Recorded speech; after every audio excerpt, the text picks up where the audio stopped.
السلام عليكم ورحمة الله تعالى شباب، جيت لكم فيديو جديد في قناة خليج جيمر. اليوم جايب لكم ماينكرافت مكركة.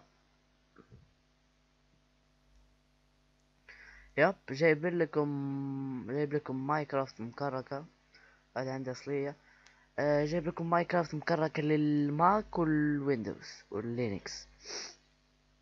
نحنا ما نبي الماك، الويندوز نجي ناخذ لانش نحطه هنا. اوكي، بعدين نقفل نمحي.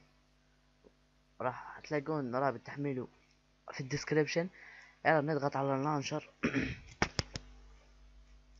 نضغط اوكي.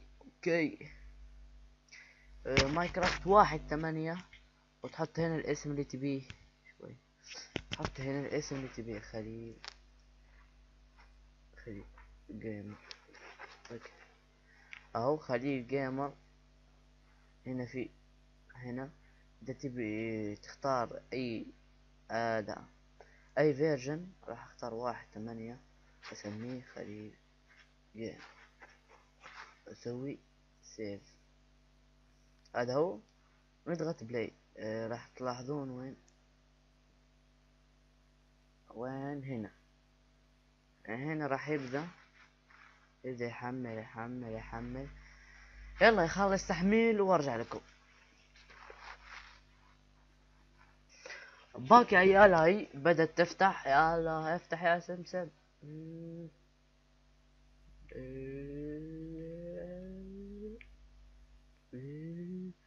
يلا بسرعة. اوكي هاي فتحت.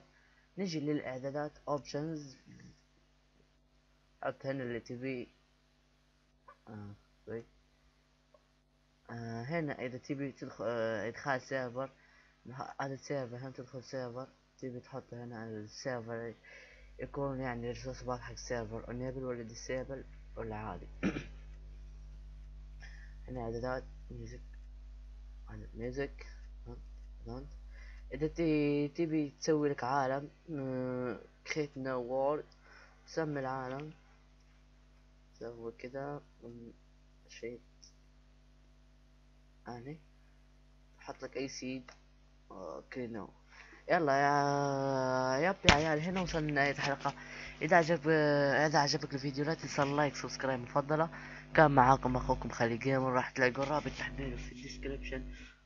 ويلا see you.